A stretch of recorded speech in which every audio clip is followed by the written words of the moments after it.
What's going on, Badger fans? Let's talk about it. Therapy session. It was kind of ugly, but we also covered a lot to talk about on today's Locked On Badgers. Let's go.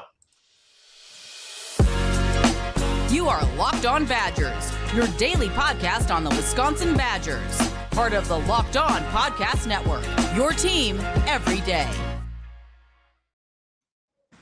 What is going on, everybody? It is Locked On Badgers. I'm your host, Ryan Herrings. We got Rajiv up there, Justin over there, Ryan over there. Today's episode brought to you by LinkedIn Jobs. LinkedIn Jobs helps you find the qualified candidates you want to talk to faster. Post your jobs for free at linkedin.com/lockedoncollege. Terms and conditions apply. And this is the therapy show. So we're going to talk about everything we just saw coming out of kind of a really weird game against Georgia Southern. I don't know where everyone else is, but it feels like a really weird game to me. We're going to go around the horn, talk about it. But first... Hey, Doc, I need to talk about it. My head is going to explode. What the heck just happened? It's the therapy session on Locked On Badgers.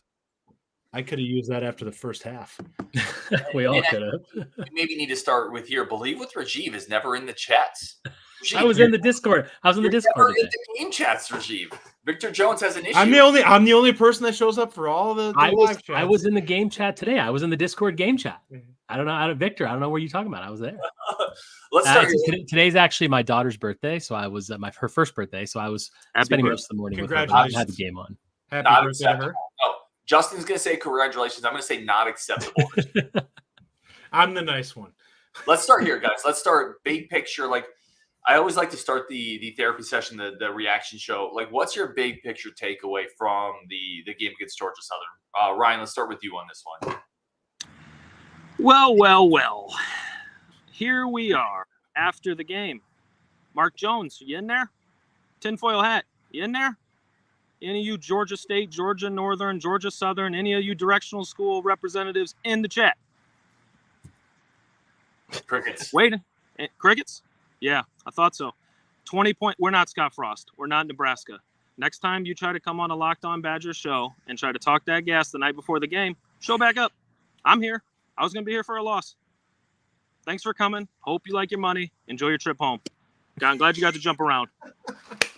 I mean, I love the passion, but what were you thinking at the end of the first half? Were you... Oh, that's I have prepared. Wasn't that? I'm a one-trick pony. I just had to come cut the promo. After the first half, I was debating. I was like, do I sell my Ohio State tickets? Because I saw the Georgia Southern fans. They were having just a delightful time. And they're lovely people, but we're a little bigger than our britches, I think. There was a lot of stuff I heard over there, and I was like, Sun Belt, Big Ten, wasn't adding up for me. But I'm glad the boys came through and covered. I said anything under a 20-point win would be very disappointing. Way too many coverage breakdowns, but I'm terrified with the Big Ten schedule. You cannot let anybody with competent receiver play and quarterback play and an offensive line that's not from the Sun Belt. Otherwise it's going to get rough, but I'll let you do the show, boys. I love listening to the three of you. I just had to come in because old buddy was coming at me 30 plus points and we beat Nebraska and we almost beat Minnesota. Put that on a ring. Best of luck to you. We hope you have safe travels. Hopefully Delta gets you back to Georgia without any delays. Thank you. Come again. See you later. I love Ryan, man. All right. Thank you, Ryan. Let's continue going here, guys. So a lot of questions here in terms of that first half performance, right? We've talked about that before. Like the second half was great. You can't go into the half with Georgia Southern in that position, right? Am I wrong on that? I mean, my biggest takeaway from this game is quite simply the slow starts need to end.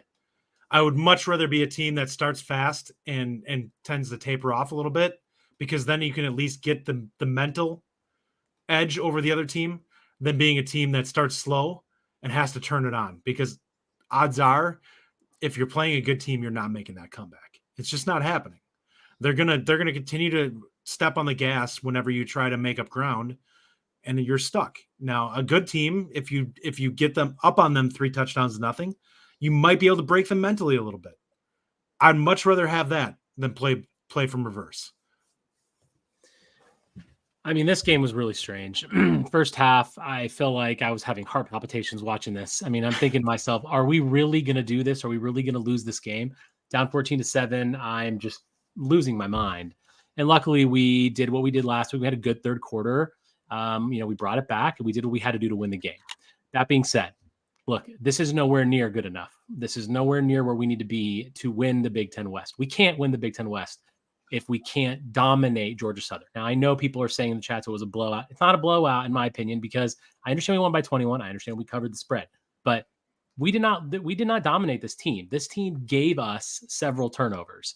And kudos to the defense for creating the turnovers. I shouldn't say create, for taking advantage of the turnovers and actually getting the turnovers. That's good, right? We clearly needed that.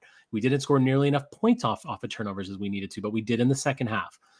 Few bright spots, look, I think Mordecai clearly in the second half showed the leadership, showed the heart he needed to take us over the finish line and get the win.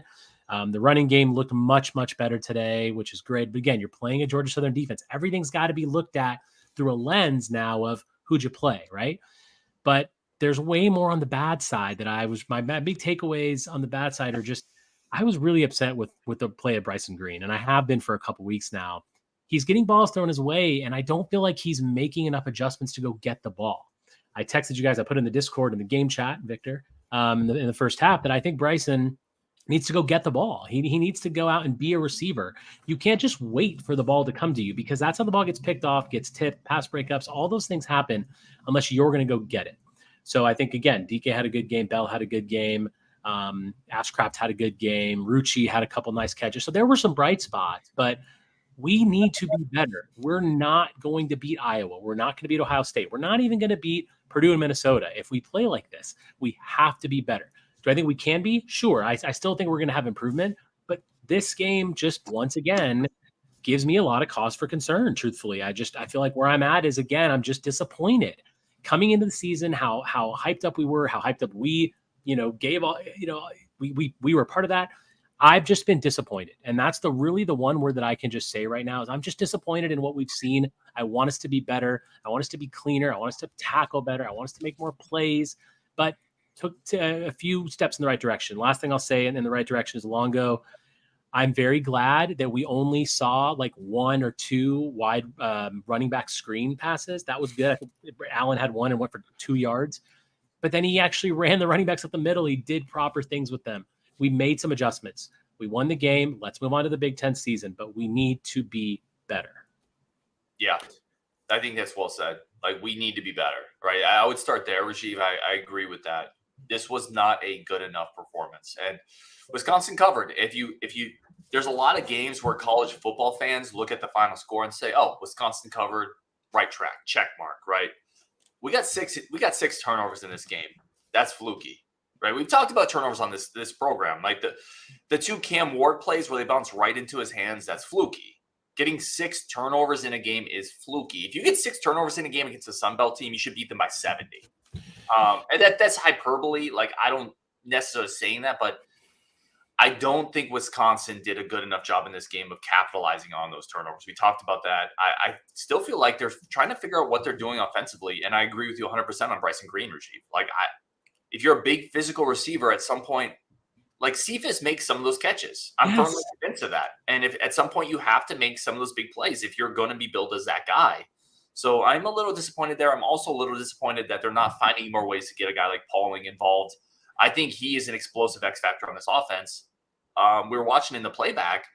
It felt like they didn't make a concerted effort for whatever reason in the first half to get him the ball. So I think they're still figuring out stuff offensively. I don't think you can count on 6 turnovers every game. I'm come away from this game seeing that they covered, but also a little disappointed in how they did it. We had face mask penalties. We had illegal formation penalties. What are we doing? I mean, let's get the right number of people on the line. Like, this is the 3rd game of the season, guys. Like, we can't be making those types of mistakes because, yeah, it's fine against Georgia Southern. We still won by 21 points, but you play that next week at night in a road game in the Big Ten, it's going to cost you. And we've seen bad penalties the first couple weeks, and we saw more today. And that stuff's got to be cleaned up. And it's time. It's not. There's no reason 3 games in that we should be having these kind of penalties. Really, there's no reason for it at all. That's a great point. We got to take a quick break for our friends of the show. Justin, I see you, but I stopped you. Take a quick break for our friends of the show over at LinkedIn, but we're going to come back and continue talking about this game. Get your comments. Billy Bob says 6 turnovers, only 3 scores. Not a good offensive showing. We're going to continue talking about it, plus players of the game. But first, a quick break for our friends of the show over at LinkedIn. LinkedIn continues to be the #1 source for professional marketing. Rajiv and Justin know this. You got to have the right pieces around you. That's what LinkedIn does. Simple tools, screening tools to get the people who have no business interviewing for your job. They have no business being there. LinkedIn takes those people out of the equation, so you're not wasting time. LinkedIn's not wasting time. They are the #1 professional marketing tool in the workplace. It's what I use to continue really managing my professional network. Plus, we have a great offer right now on the Locked On Network. LinkedIn Jobs helps you find the qualified candidates you want to talk to faster. Post your job for free at linkedin.com/lockedoncollege. That's linkedin.com/lockedoncollege. Post your job for free. Terms and conditions do apply. Let's get I never took the boys off of this. Well, the boys are still here. Guys, I want to start here. I really want to continue talking about this game because I think it's a very strange, weird, odd game. But I do want to kick it over to both you guys. I know you guys got something kind of on the oven cooking here. Let's kick it over to you guys for kind of a cool special announcement.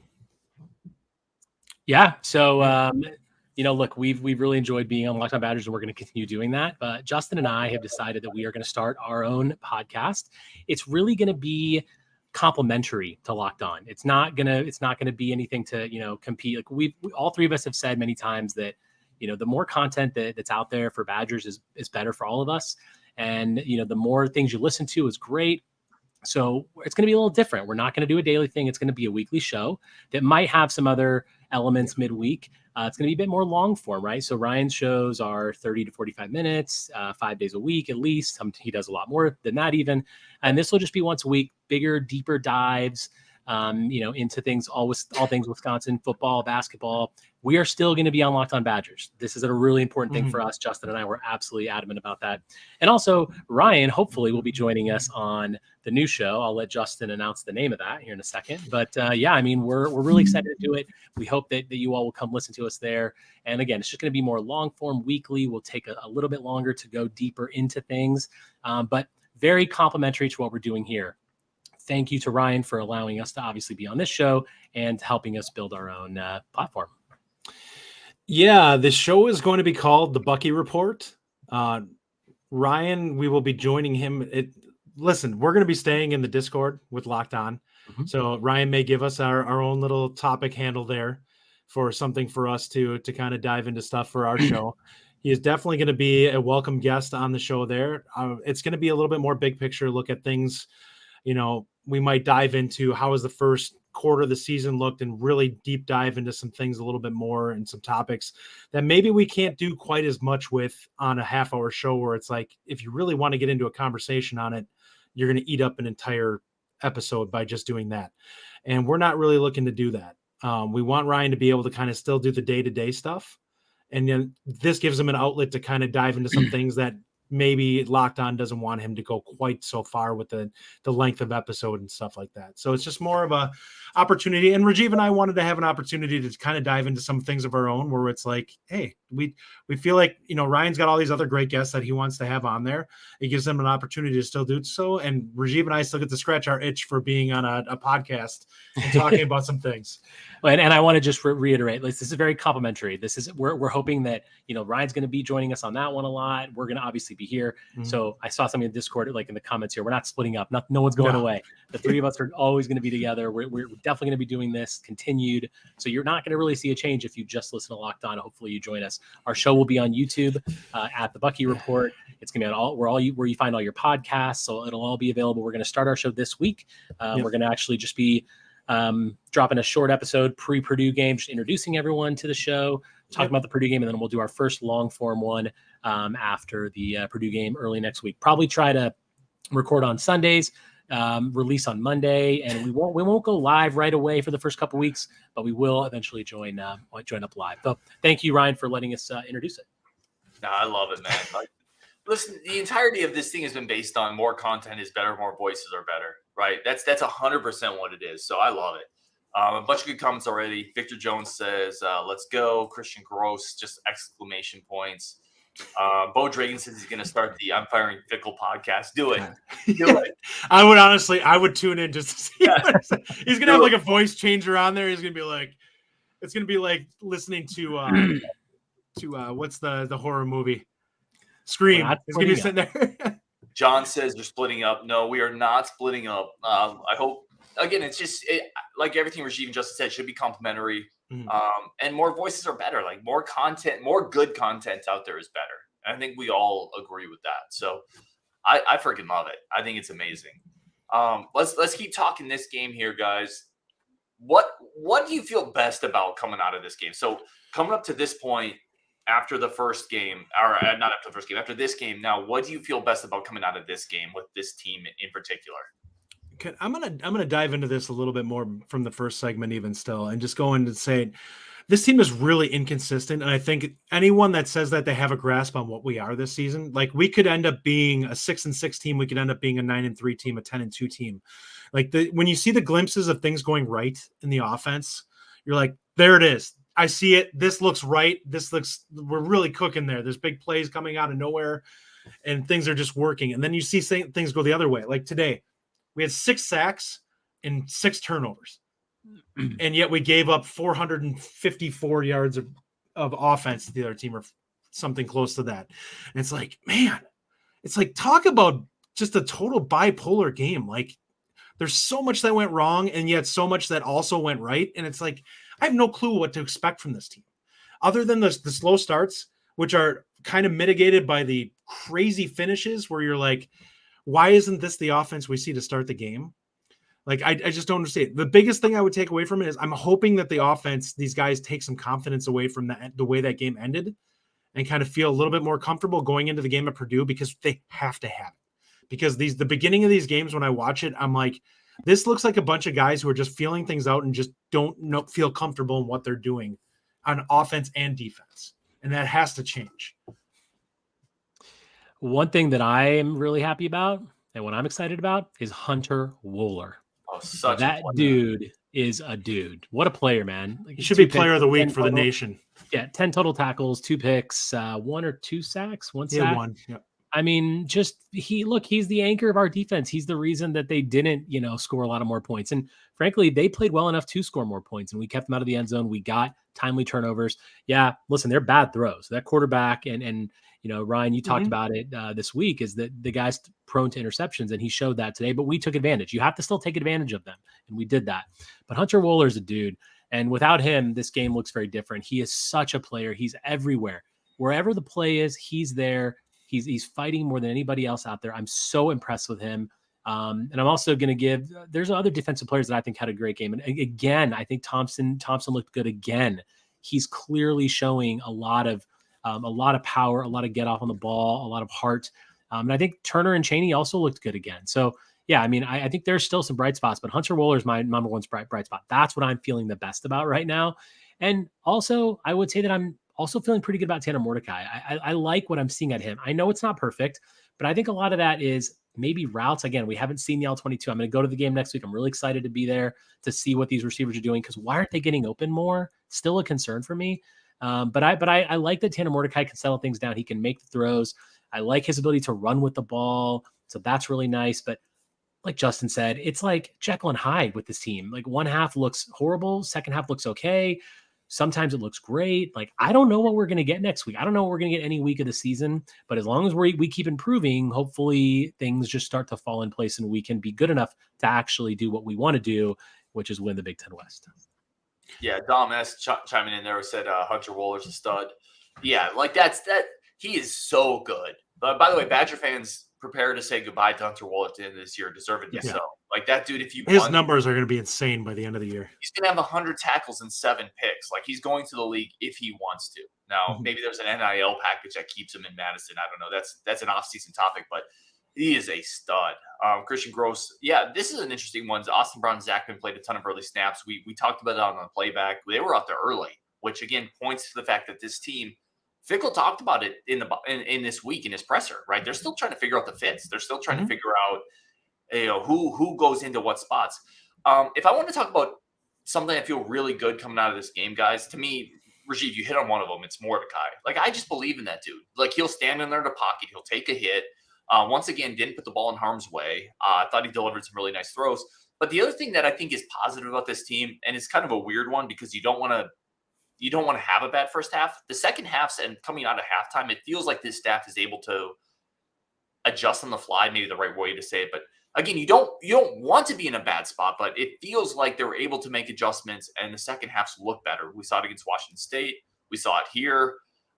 That's a kind of feather in the cap in the offense and the defensive staff for adjusting.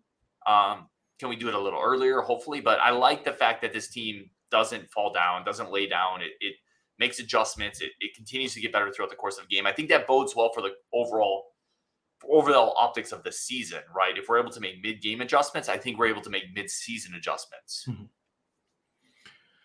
Yeah, no, I don't disagree with that at all. On the point of the Austin Brown one, I mean, one of the big things that I said to Ryan is he looks like an athlete. Like that guy can move when he's running on the field. He closes ground quickly. And I think this is a big deal because he's a guy who's likely going to have to start next year. So they need to get him some reps. Zachman's probably the other guy because I think we both agree that, or all three of us probably agree that Wooler's gone. Like he's going to run. 100%. His measurables are going to be good enough that he's going to be an NFL player. So there's nothing keeping him here if he blows up this year, which I'll be shocked if he doesn't have some of the best numbers at safety in the country by the end of the year. With regards to it, it's such a weird game because a lot of the sacks seem like coverage sacks. There were a couple of them. I think we're seeing the roadmap for what teams are going to do to Wisconsin the rest of the season. They're going to sit here and throw these dink and dunk 5-yard pass plays and just sit there and keep moving it. Now, what's the biggest takeaway I've had from the first 3 weeks on this? It's really not working. Like they're not putting up points on us. Like what's hurting us is the broken plays downfield. When Wisconsin makes a stupid mistake on the back end and ends up blowing into a big play, that's when we end up getting hurt. Wisconsin's not getting beat by these 5-yard patterns where they hit on first and, end up on 2nd and 5. Now, the difference is when we start playing some of these teams that can actually run the football, that's where it's going to get a little bit more uncomfortable. Because our run defense has not been great so far. And if teams have a choice of pick your poison to the way they want to play offense against us, it's going to get a lot more difficult for us. Because this team today, what did they throw it 60 times? Pretty close to it. Like they're not even trying to run the football. That's going to change going forward. Oh yeah. I do think we got to take a quick break, Rajiv, then come back. I want to throw this out there to you guys as well. Braelon Allen not starting the game in the starting spot. I know we talked heavily about how good Braelon was going to look this year. I think it's an interesting discussion. Let's talk about that next on Locked On Badgers, plus finish up with your comments. But first, a quick break for our friends of the show over at FanDuel. FanDuel remains America's #1 sports book, and there's a reason why they are. This app is simple, easy to use, secure, and it's a great time to do it, right? Basketball's coming up, NBA and college, right? NFL just started. College football's in full swing. Baseball playoffs are coming up. This is the perfect time to go to FanDuel.com/lockedon. Get your no sweat first bet. Plus, every time you sign up with a new customer, if you bet $5, you can get $100 back off NFL Sunday Ticket, YouTube, and YouTube TV. So not only are you going to get great bonus bets opportunities, but you're going to get a cheaper way to watch the games, watch the action. And that's what FanDuel is so great about. And once again, simple app, easy to use, easy to click your payouts, easy to make the bets. FanDuel is incredible. FanDuel.com/lockedon. Visit FanDuel.com/lockedon. Kick off the NFL season with an offer you don't want to miss. FanDuel, the official partner of the NFL. All right, let's keep going here. Rajiv, I want to kick it to you. I think I cut you off on a point you were about to make. I was just going to say that I think the tackling was better today than we've seen in the last couple of weeks. So that was nice to see. I still think there were several mistakes made there, but and again, maybe against better teams, that's not showing as much, but I did like the open field tackling. I think that was a focus during this week, and it's nice to see that getting better. That's what I want to just keep seeing though. More improvement every week. I want to be able to, we identify these things that the team identifies these things that clearly aren't working. If they get better the following week, that's a step in the right direction. And you have to keep doing that every week. So I was glad to see that did get a little better today. Talk to me about Braelon, guys. So I see Luke Resenberg here said, is Braelon Allen just a better I formation downhill runner? Justin? 100% yes. Right? Is it also kind of weird to see Chez Mellusi starting the game against Georgia Southern at home? He actually got more carries too out of the two of them. I think he fits the offense better. Like he's a guy who has better vision and he's a little more elusive, and it fits what they're trying to do with a light box. You want a guy who doesn't have to have a perfect hole and can find the open space. And Braelon's struggling with that. And it was one of the things we talked about during the Gamecast when I'm sitting there watching him, and we threw a swing pass out to Braelon, and I watched him catch the ball, and then he stuttered, and he probably had about 4 or 5 yards that he could have picked up on the catch. Instead, he stutter stepped and tried to juke the guy who was coming downhill, the linebacker who was coming from the middle, and he ended up getting undercut and picking up like 1.5 yards. And I'm like, if he just goes forward on that and runs uphill or downfield, he's got 5 yards. Like, he's going to get tripped up, yes, but he's going to probably get 3 yards during the course of falling down. That is important to this offense, and we need to stop seeing him dance around, especially when he's in open space in the passing game. I agree with Justin. I think Ches does fit the offense a little bit better. Starting, to me, that doesn't really matter. Like, they both, one had 15 carries, one had 12. I'm not really too concerned with starting. Look, I think Braelon's going to be a huge part of what this team does this year still.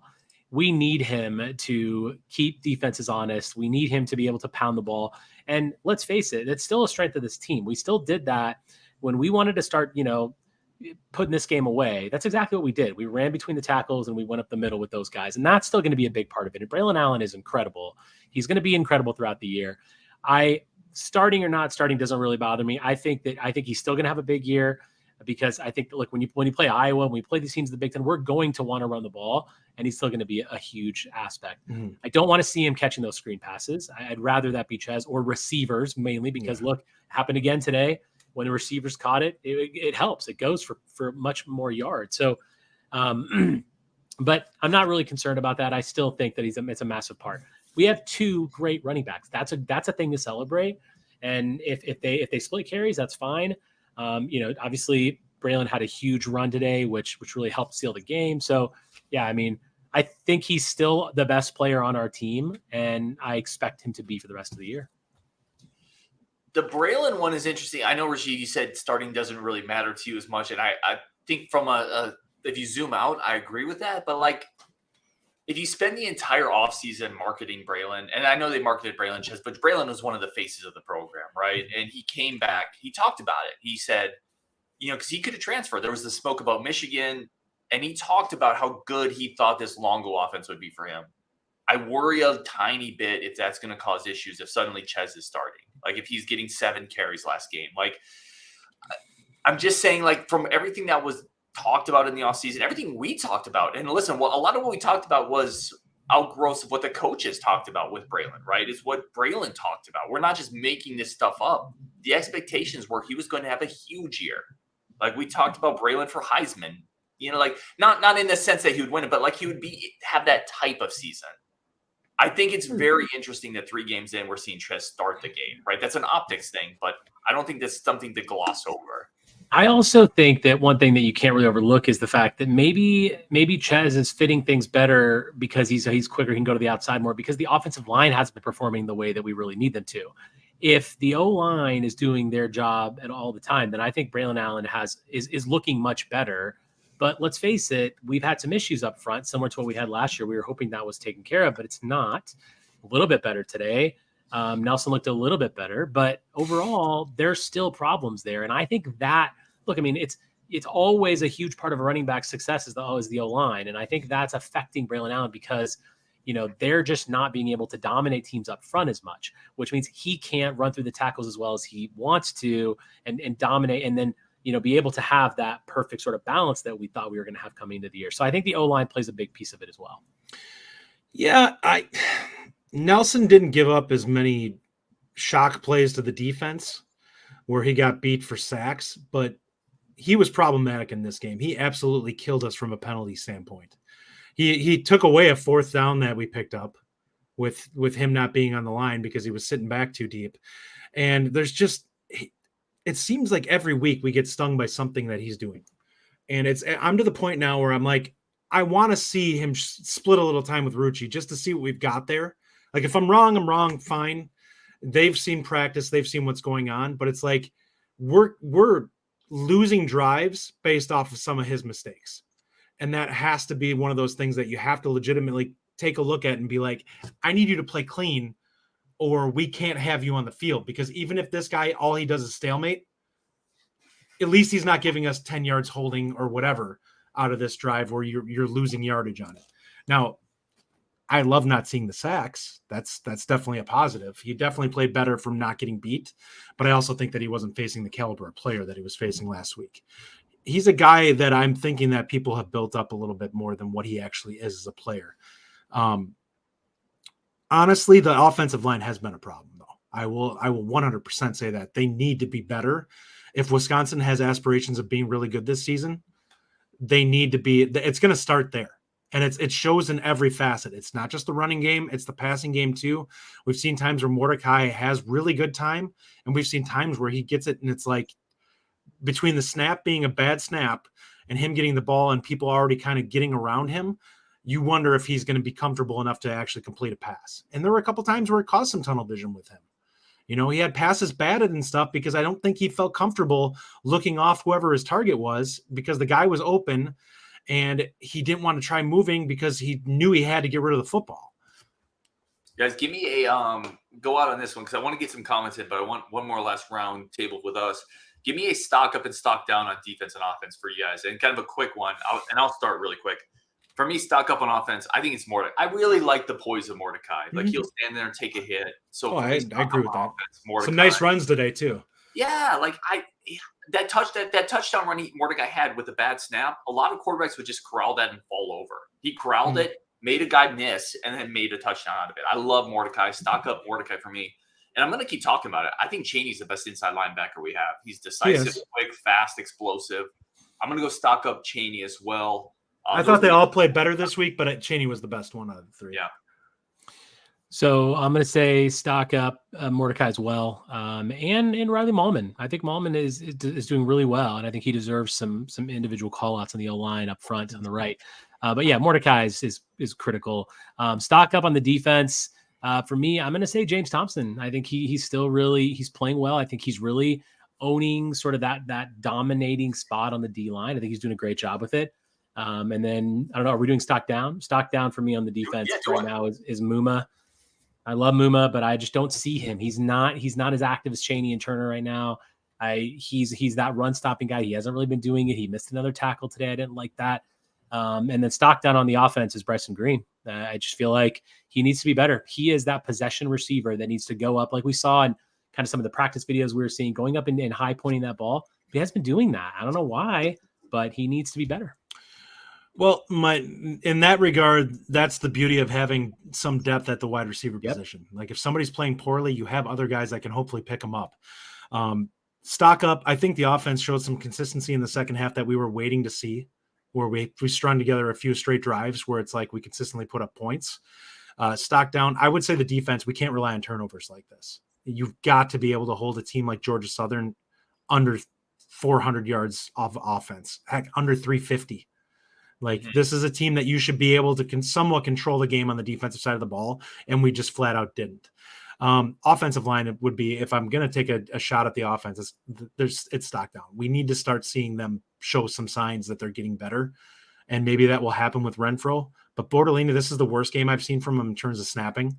He had some really ugly snaps in this game, and it did mess with the offense a little bit with Mordecai having to adjust and then being a step slow on his reads because of it. Let me throw a couple comments at you guys, and I'm going to give one to each you guys, a couple to each you guys, just to get a kind of a reaction on it, because I definitely want to get some of these comments in here. The first one is here. We had a couple comments regarding Rajiv, you and I, our stock up on Tanner Mordecai, liking him as a game. This one is from John Berger, 19 to 30, 236, 0 touchdowns against Georgia Southern is good. He didn't throw a pick, but that's a joke. Rajiv.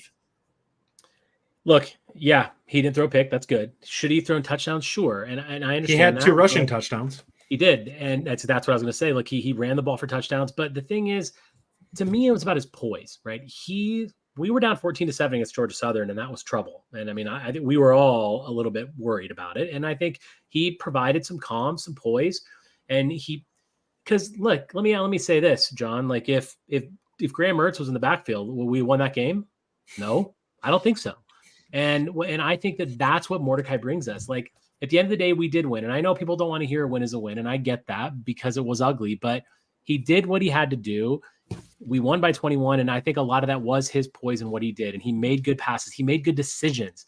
Not throwing a pick is really great. And I know that he should have had more touchdowns, but he ran for 2. We rushed otherwise, so it's okay. I'm not huge on immediate needing to see those touchdown numbers. I want to see him play well, and I think he did.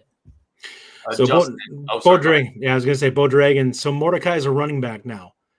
No, he's not a running back, and I get what you're trying to say with that, but he made winning plays. Like those 2 touchdown runs are winning plays. I don't care how the quarterback gets it done. If we win the game, I don't care about his stats. Like if he makes winning plays and he goes 20 of 50, but yet he's got 7 touchdowns, I'll take that all the time. Like it doesn't have to look pretty if he's getting the job done.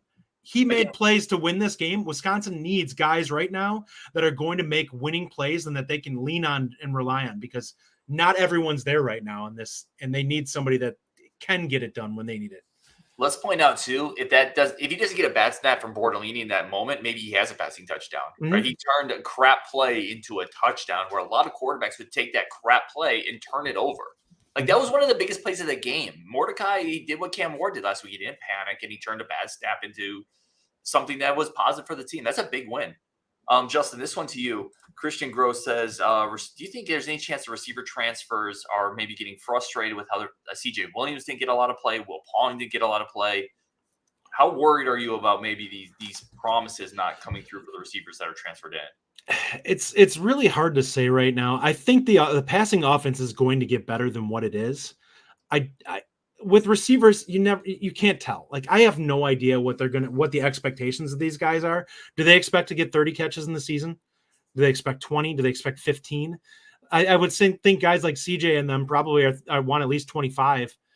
I don't know. Like I really look at this and I'm kind of like, yeah, I could see how they'd be upset with what's going on. But I think if they look at the bigger picture, and that's what the coaching staff has got to sell them, is like, hey, we're work in progress. We're getting there. We're showing signs.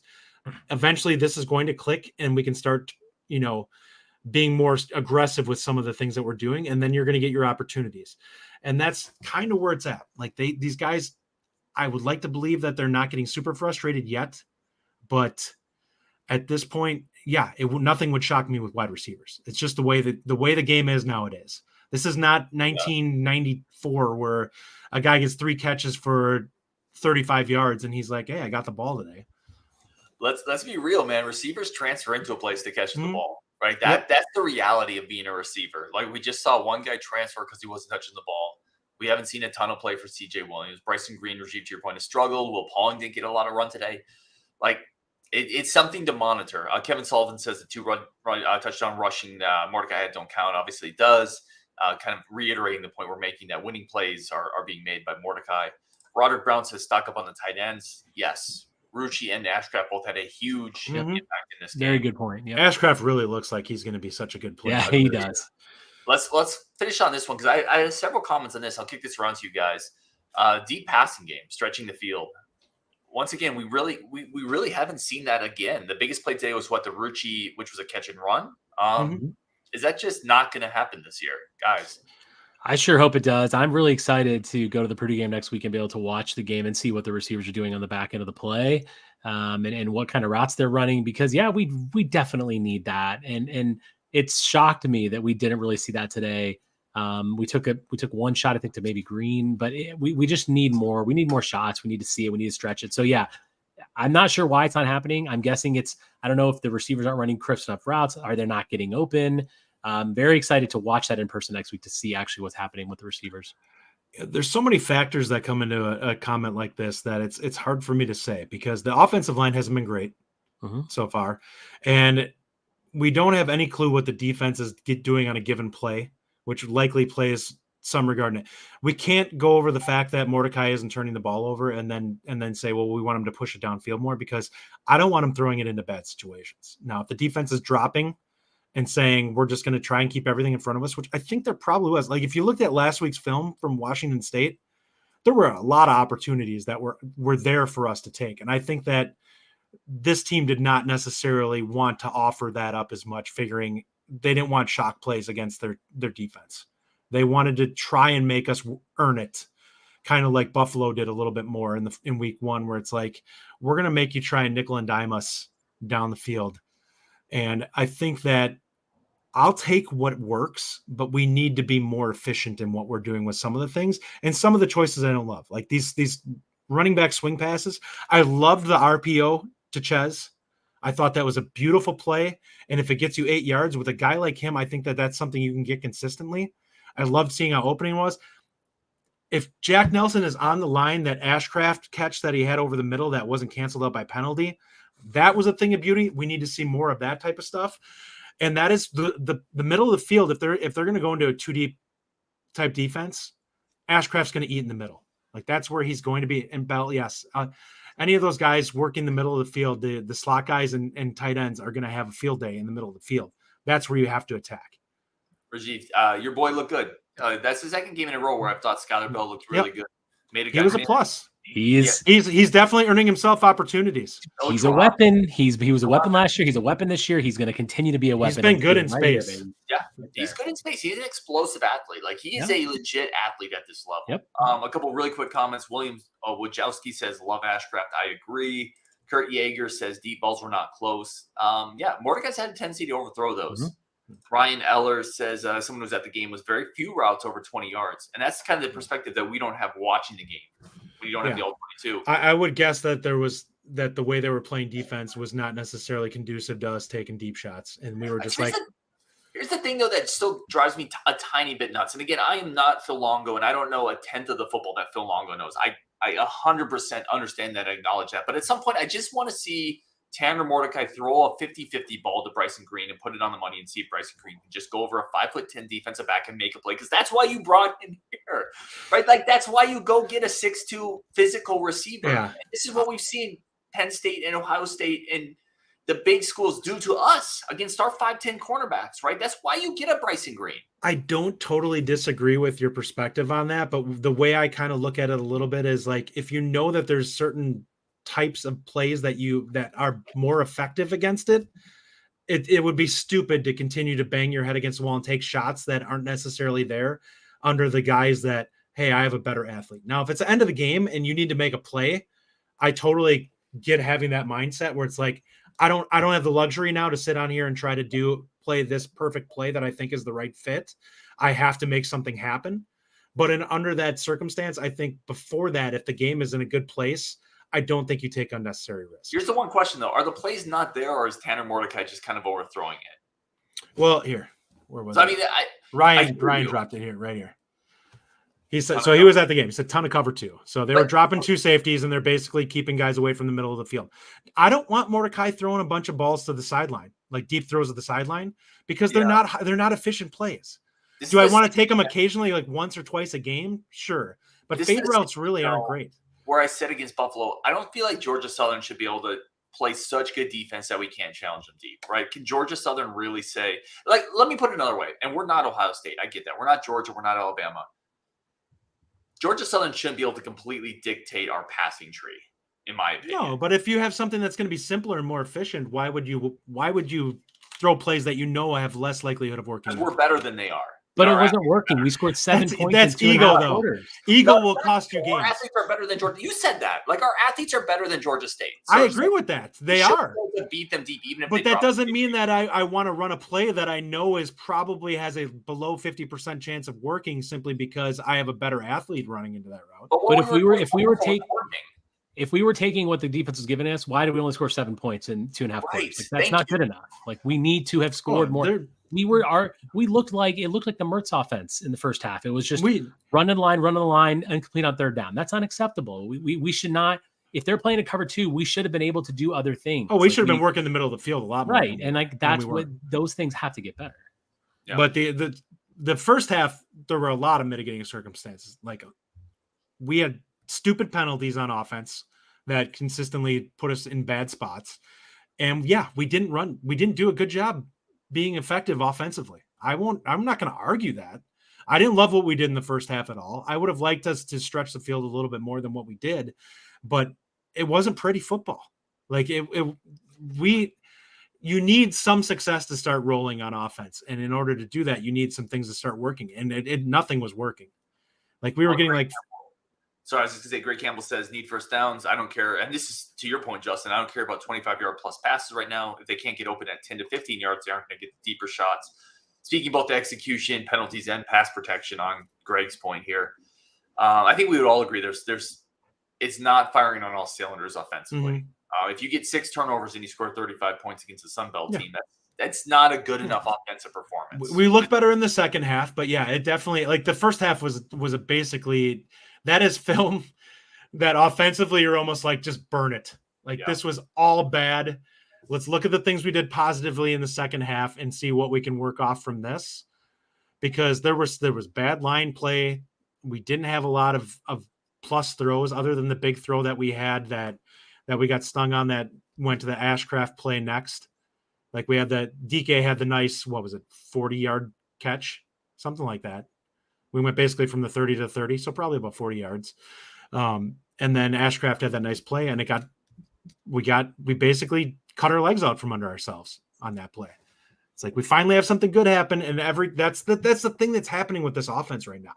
We'll have a nice, solid play, and then right after it, we'll do something stupid that puts us behind the sticks or puts us in a bad spot so we can't move forward. And it's not, you're not wrong. It's a lot like the Mertz offense.